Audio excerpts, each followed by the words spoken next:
প্রথমে full fat cream Amul gold দুধ কড়ায় দিয়ে ওকে ঠিক করতে হবে, গাঢ় করতে হবে। তারপরে এই ছানা দিয়ে এর মধ্যে মেল্ট করতে হবে। এইভাবে আমাদের কালাকান, ছানার কালাকান হোমমেড রেডি হবে। আসুন দেখাই কি করে হয়, আপনারা দেখুন, আমি ততক্ষণ আপনাদের দেখাচ্ছি। দুধটা অল্প অল্প ঠিক হয়ে গেছে। এবার আমি 2 চামচ ভাত খাবার চামচে চিনি দিয়ে দেবো। যারা বেশি মিষ্টি খাবেন তারা বেশি মিষ্টি দিতে পারেন।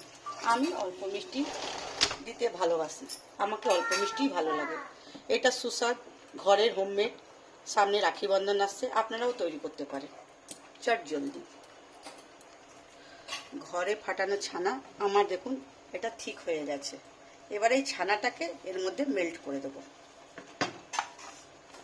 এটা ঘরে বানানোই ছানা, 1 লিটার দুধের।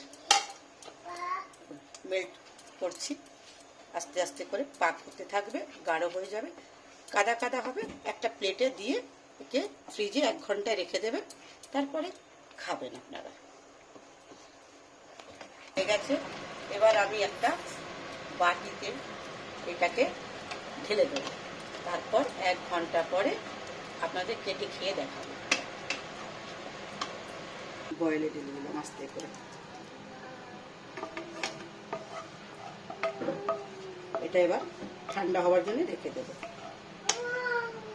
এটা ফ্রিজ থেকে 1 ঘন্টার পরে বার করলাম। এবার আপনাদেরকে কেটে দেখাবো।